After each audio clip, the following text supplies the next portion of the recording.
శవం మూకపంచశతి 500 శ్లోకాలు చెప్పేసినటువంటి మూకశంకరులు మాట్లాడినట్లు కదా, మరి మాట వచ్చినట్టు.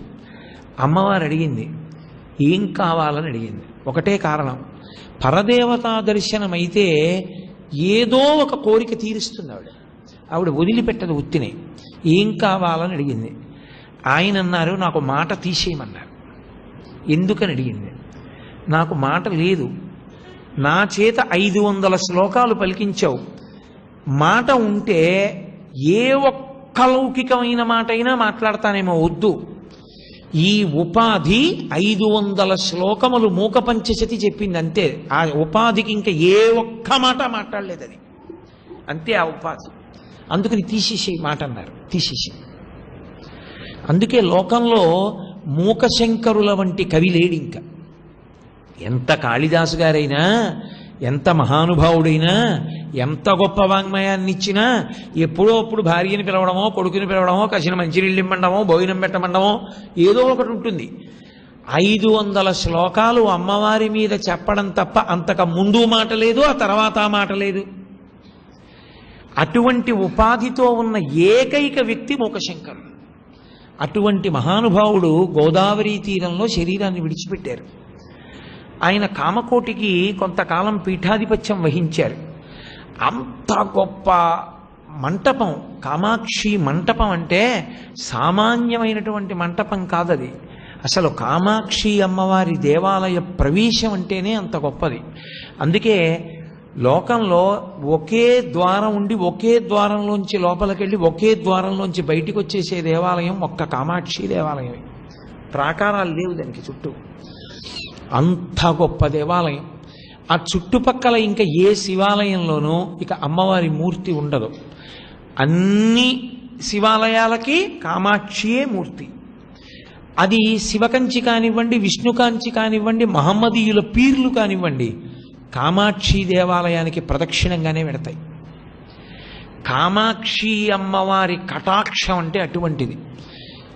కామకోటి పీఠాధిపత్యం వహించిన చంద్రశేఖరేంద్ర సరస్వతి మహాస్వామి కాలినడకన వెడుతుండేవారు. వారు 94వ సంవత్సరం అనుకుంటాను, నాకు జ్ఞాపకం ఉంటే, అకస్మాత్తుగా పీఠంలోంచి లేచి వెళ్ళిపోయారు. సత్యదండం పట్టుకుని పీఠ సంబంధమైన ఏ మర్యాద లేకుండా అకస్మాత్తుగా సత్యదండం పట్టుకుని వెళ్ళిపోయారు. ఆయన వెళ్ళిపోయేటప్పుడు ఒక బండి పట్టుకుని వెళ్ళారు. నేను ఈ మధ్యనే వెళ్ళి ఆ బండి చూసి వచ్చాను కూడా. ఆ బండి పట్టుకుని వెళ్ళారు ఆయన. అంటే పెద్దవారైపోయి ఆ బండిని పట్టుకుని నడిచేవారు. అలా రోజుకి 25 కిలోమీటర్లు నడిచేవారు. ఆయనతో యువకులు నడవలేకపోయారు, అలా నడిచేవారు ఆయన. నేను ఈ మధ్య ఆయన ఆ వయస్సులో తిరిగినటువంటి నడకకి సంబంధించిన క్యాసెట్ ఒకటి తెప్పించుకు చూశాను కూడా. తెల్లబోయాను నేను అసలు. అంత వేగంగా నడిచేవారు ఆయన. దాదాపు 96 ఏళ్ళు వచ్చి ఈ మధ్యకాలంలో ఆయన ఒక ఏకాదశి వస్తే ఒక పొలం నూతిగట్టు మీదే చేశారు. అటువంటి మహాత్ముడు 96వ సంవత్సరంలో ఒక రోజు రాత్రి 10-11 గంటల మధ్యలో కాంచీపురం వచ్చారు. తిరిగి వస్తే పీఠంలోకి ఆహ్వానించారు, రమ్మని. ఆయనే పీఠాధిపతి. రానన్నారు ఆయన. నేను కామాక్షికి రాజవీధుల్లో ప్రదక్షిణం చేసి వస్తానని రాత్రి 11 గంటలకి ప్రదక్షిణానికి వెళ్ళారు, పీఠంలోకి రాకుండా. పీఠం ఆయన కామాక్షి పరదేవత దేవాలయానికి ప్రదక్షిణం చేసి పీఠం దగ్గరికి వచ్చి రిక్షా మించి చెయ్యిలా తీశారు. టైరు టాప్ అని పేలిపోయింది. ఆ తర్వాత ఇంకా ఆయన బయటికి వెళ్ళలేదు, శరీరం వదిలిపెట్టేశారు. ఆయన వేరొక కామాక్షి అయి తిరిగారు ఈ భూమి మీద. అందుకే ఆయన పల్లకి మోసిన వాళ్ళు కూడా, పల్లకి మోయడం అంటే ఒక్క పల్లకి పట్టుకుంటే వీల్లేదు. అమ్మ కామాక్షి, అమ్మ కామాక్షి, అమ్మ కామాక్షి అంటూ మోస్తుండేవారు. ఎప్పుడు కామాక్షి శబ్దం ఆయనకి వినపడుతూనే ఉండాలి. ఎంత ధ్యానంలో కూడా కామాక్షి పరదేవత అంటూనే ఉండేవారు ఆయన. నేను అనుకోవడం, కామాక్షి పరదేవతయే ఆయన రూపంలో ఉండి బహుశః ఏ విషయాన్నైనా చెప్పవలసి వచ్చినప్పుడు తిన్నగా కామాక్షితో మాట్లాడి చెప్పిన స్థితికి దిగిపోయిన వ్యక్తి ఆయన ఒక్కరే. నేను చెప్తున్నాను అనుకోకండి ఈ మాటలో. మీకు ఒక మాట చెప్తే మీరు ఆశ్చర్యపోతారు. అసలు నేను ఎప్పుడూ పరమాచార్య స్వామి వారిని సశరీరులుగా చూడలేదు. కానీ నేను ఆ మాట అనుకుంటే నా అంతరాత్మే నాకు అంగీకరించదు. ఉట్టిది నువ్వు చూడకపోవడం ఏమిట్రా, రోజు చూస్తుండి అంటుంది. వారిని ఏదైనా అడిగితే వారు కళ్ళు మూసుకొని చెప్పి మధ్య మధ్యలో నవ్వుతూ ఉండేవారు. ఆయన ఆఖరాఖరణ మధ్య మధ్యలో పెద్ద నవ్వు నవ్వి కాసేపు ఆగిపోతుండేవారు. ఆయనకి ఆవిడ కనపడుతుండేది అలా. ఒకానొకప్పుడు ఆయన సుధా సింధోర్మధ్యే ఆ శ్లోకానికి వ్యాఖ్యానం చేశారు. ఒక మాట చెప్తే పావుగంట మాట ఉండేది కాదు, ధ్యానంలోకి వెళ్ళిపోయేవారు. మళ్ళీ కాసేపు ఆగి తలెత్తి మళ్ళీ చెప్పేవారు, ఓ నవ్వు నవ్వి మళ్ళీ ధ్యానంలోకి వెళ్ళిపోయేవారు. అంటే తిన్నగా కామాక్షి స్వరూపాన్ని దర్శనాన్ని అనుభవిస్తూ మధ్య మధ్యలో బహిర్ముఖులై మాట్లాడేవారు. అటువంటి స్థాయికి వెళ్ళి కామాక్షి స్వరూపంగా ఈ భూమి మీద నడయాడిన మహాపురుషుడైన అటువంటి కామాక్షి పరదేవత ఎంతమందిని అనుగ్రహించిందో.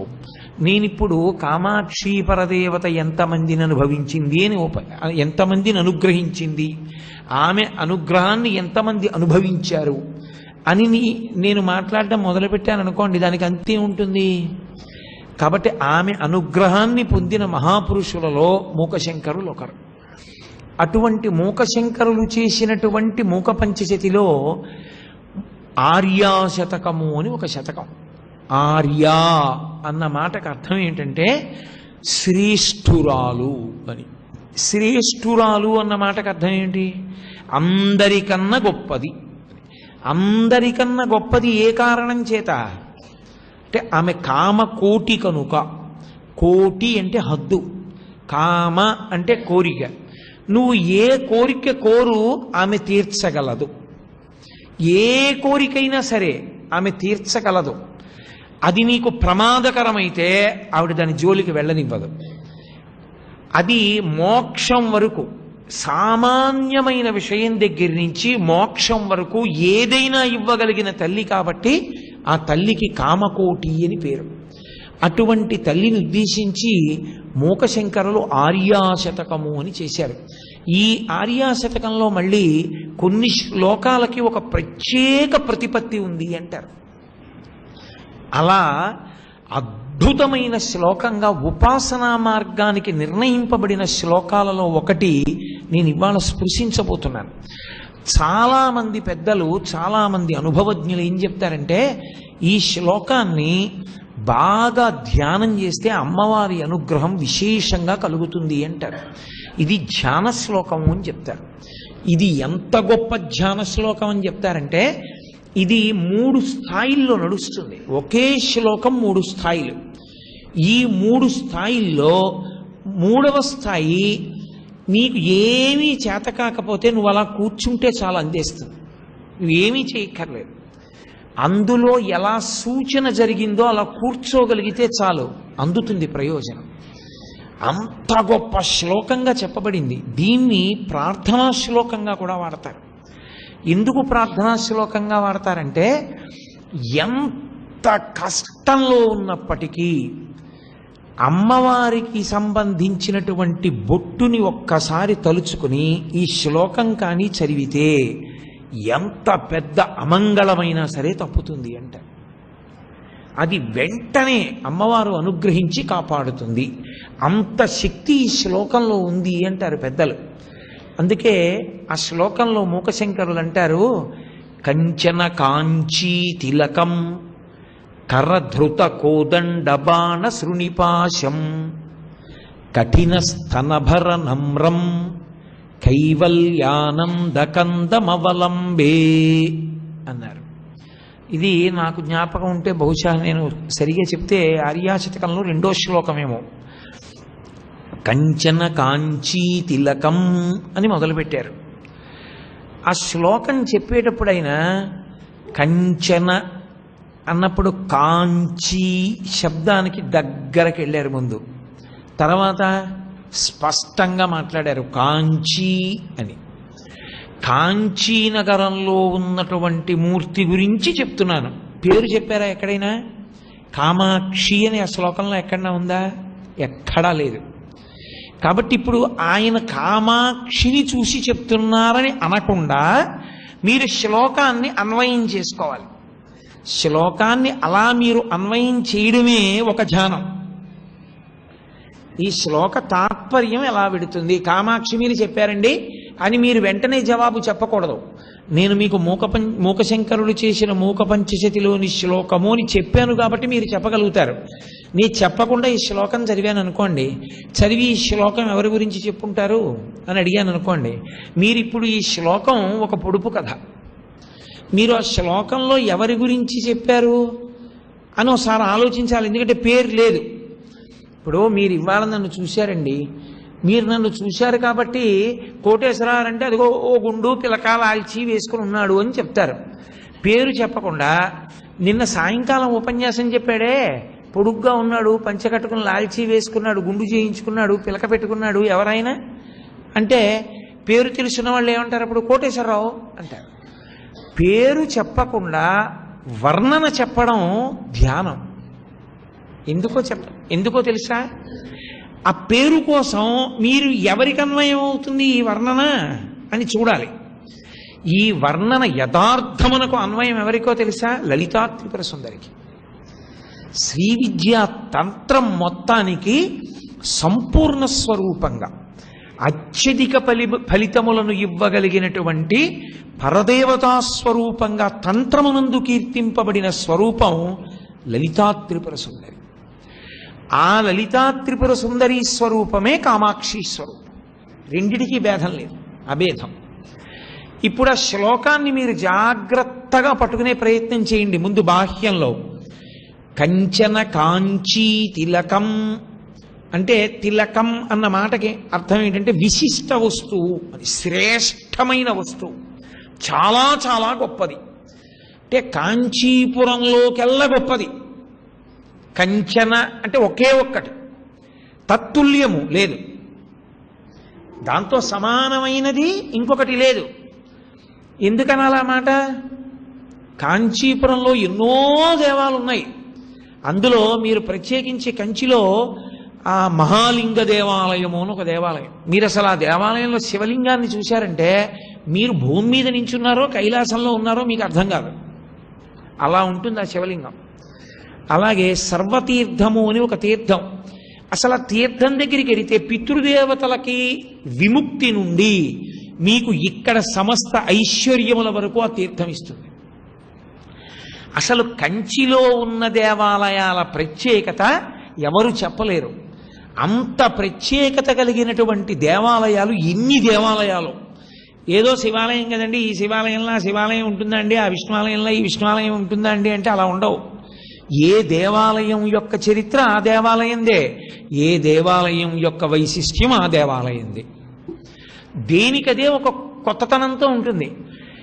అలాంటి చోట, అటువంటి కాంచీపురంలో అన్ని శివాలయాలున్న చోట, అన్ని విష్ణువాలయాలున్న చోట, చిత్రగుప్త దేవాలయం కూడా ఉన్న చోట, అన్ని అమ్మవారి దేవాలయాలున్న చోట కంచన కాంచీ తిలకం, కాంచీనగరమునకంతటికీ శ్రేష్టమైన దానిని, ఒకే ఒక్క దానిని, తత్తుల్యమైనది లేదు. అది ఏమిటో ఆయన ఏం చెప్పట్లేదు. అటువంటి దానితో సమానమైనది ఉన్నదని నువ్వు అనుకుంటున్నావేమో, రెండోది ఉంది కదండి అని నువ్వు ఇలా చూపించడానికి లేదు, ఇంకా అంతే, అలాగే ఉంటుంది. అదొక్కటే, దాన్ని మించి లేదు, ఇంకా అది ఉంది అక్కడ. కంచన కాంచీ తిలకం అది ఎలా ఉంటుంది?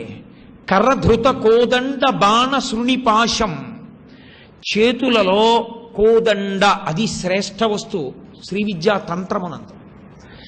ఎన్నో దేవతా స్వరూపాలు ఉన్నాయి అమ్మవారివి.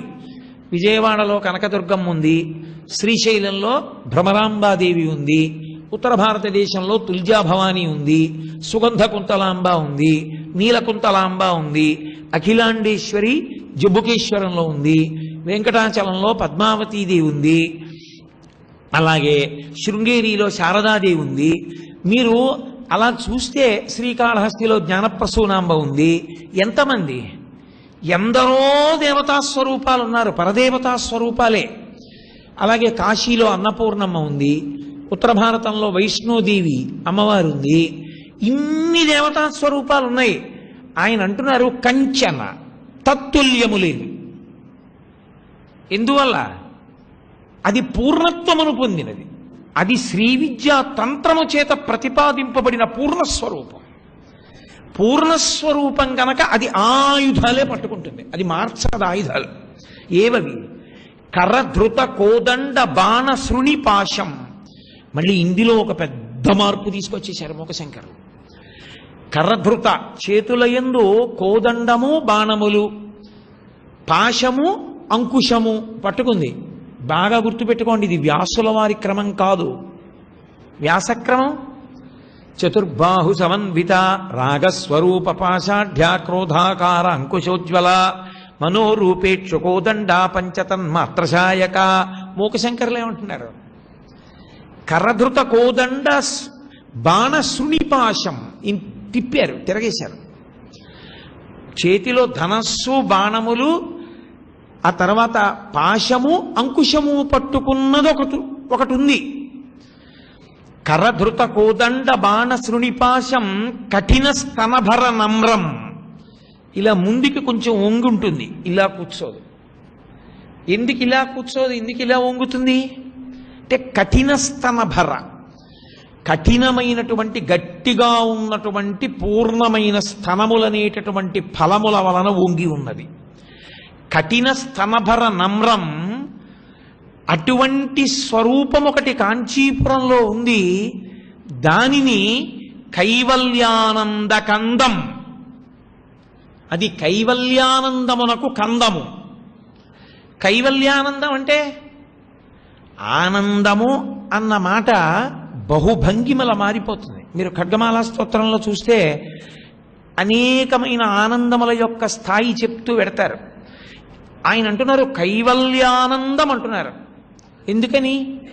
కైవల్యానందము అన్న మాట కేవలము అద్వైత సంప్రదాయమునందు తప్ప ఇంకెక్కడా లేదు. కైవల్యానందం అన్న మాటకు అర్థం ఏంటో తెలుసా? శరీరం విడిచిపెట్టేసిన తరువాత ఎప్పుడో ఎక్కడో ఈశ్వర సాక్షాత్కారమై ఈశ్వరుడి దగ్గర కూర్చుంటే వచ్చేటటువంటి ఆనందం కాదు. ఇక్కడే జీవన్ముక్తుడైతే వచ్చేటటువంటి ఆనందం. ఎప్పుడు వస్తుంది అది? ఎవ్వరూ చెప్పలేరు, అది చెప్పడం సాధ్యం కాదు. జీవన్ముక్తుడంటే ఈ శరీరముతో ఈ ఇంద్రియములతో పొందేటటువంటి సుఖములు సంతోషములను వదిలిపెట్టి లోపల ఆత్మగా తాను నిలబడి ఆనందంతో ఉండి ఇక శరీరములు ఇంద్రియములతో సంబంధము తెగిపోయి శరీరాన్ని ఉప్పు బస్తాలా తిప్పుకుంటున్నవాడు. ఆయన ఊడిపోయాడు, దాంతో విడిపోయాడు. ఇది పడిపోతే ఆయనకి లెక్కేం లేదు. అది చాలా విచిత్రంగా ఉంటుంది ఆ ప్రవర్తన. నెల్లూరులో ఓ స్కూల్ హెడ్ మాస్టర్ పాఠం చెప్పి బోర్డు మీద వ్రాస్తూ శుద్ధమొక్క కింద పడేసి వెళ్ళిపోయారు. అంతే, ఎక్కడికో వెళ్ళిపోయారు. తర్వాత ఎప్పుడో వచ్చారు. ఆయన ఒంటి మీద బట్టలు లేవు.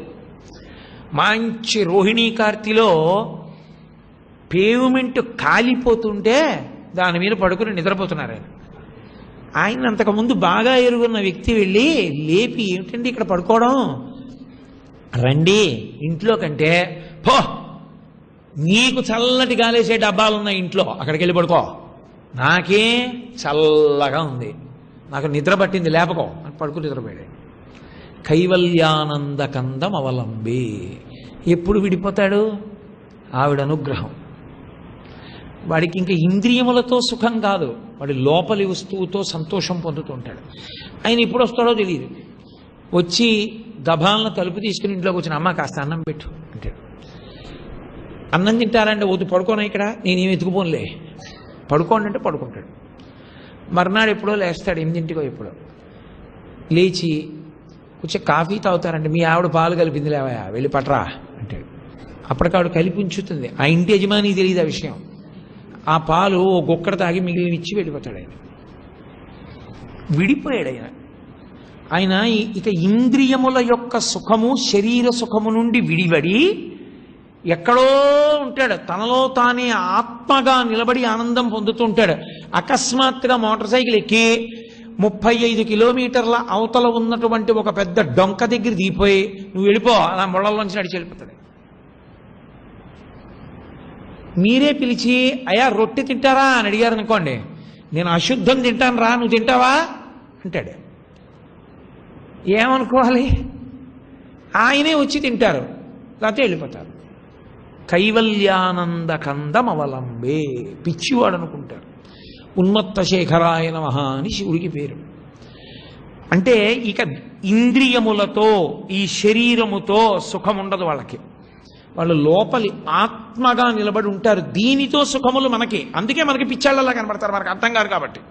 అలా ఎలా ఉంటుందండి అంట, మనకు అర్థం కాని వాళ్ళందరూ పిచ్చాళ్లే. చంద్రశేఖర భారతీ స్వామి చెప్పినట్టు, నేను మీకు అర్థం కాకపోతే నేను పిచ్చేయండి మీకు, మీరు నాకు అర్థం అవ్వకపోతే మీరు పిచ్చాళ్ళు నాకు. కాబట్టి వాళ్ళు అలా ఎలా ఆనందంగా ఉంటారో మనకు అర్థం కాదనుకుని పిచ్చాడు అంటాం అన్నమాట. కానీ ఆత్మగా ఆనందమైంది, అది జీవన్ముక్త స్థితి. ఆ కైవల్యము అని దాన్ని అంటారు. ఆ కైవల్యానంద కందము అంటే అటువంటి ఆనందము అంతా ఎక్కడ నుంచి అంకురముగా పైకొస్తూ ఉంటుందో దాన్ని కందం అంటారు. ముద్ద, మూలకందము. ఆ మూలకందమైనటువంటిది ఒకటి ఉన్నది కాంచీపురంలో, అక్కడి నుంచే వస్తుంది కైవల్యానందం. అవలంబే, దాన్ని నేను పట్టుకుంటున్నాను. ఎవరు?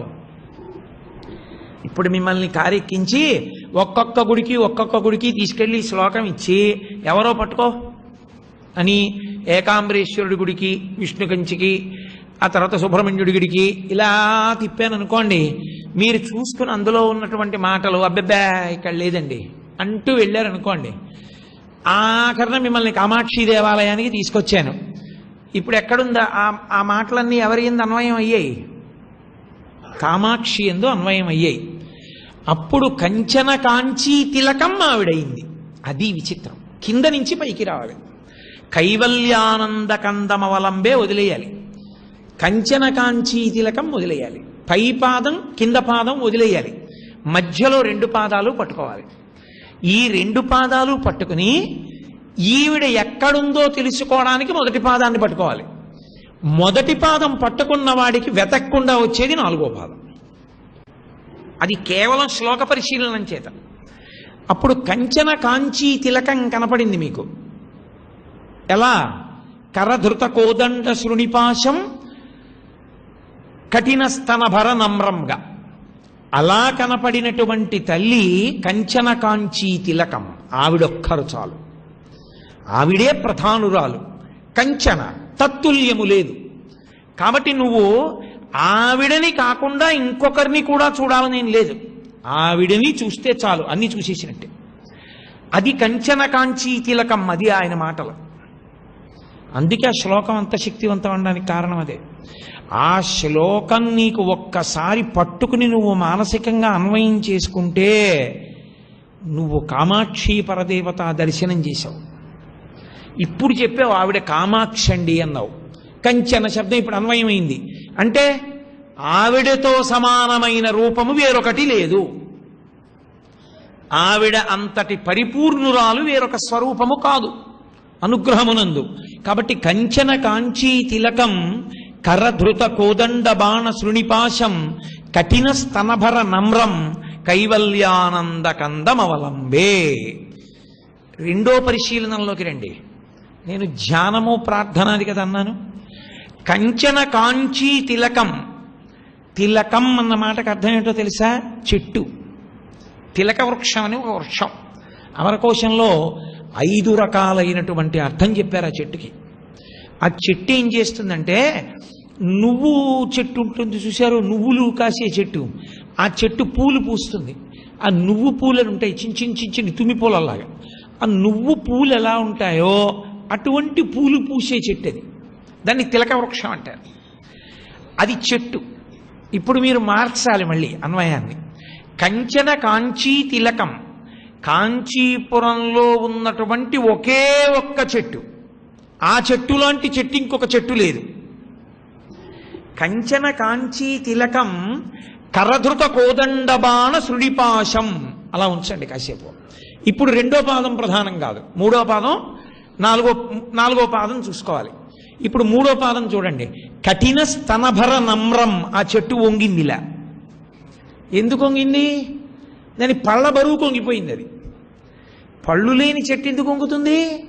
పళ్ళున్నాయి కాబట్టి వంగింది అది. ఆ పళ్ళే పళ్ళు, ఆమె స్తనములే ఆ పళ్ళు. ఆ పళ్ళ యొక్క బరువు చేత ఇలా వంగింది కిందకి. కఠిన స్తనభర నమ్రం. ఆ చెట్టు కింద కూర్చున్నాడు. చెట్టు అంటే ఎక్కడ కూర్చుంటారు? చెట్టు కింద కూర్చుంటారు. చెట్టు కింద కూర్చున్న వాడికి సాధారణంగా చెట్టు ఏమిస్తుంది? నీడనిస్తుంది. ఈ చెట్టు ఏమిచ్చింది? నీడతో పాటు పళ్ళనిచ్చింది. ఎలా ఇచ్చింది?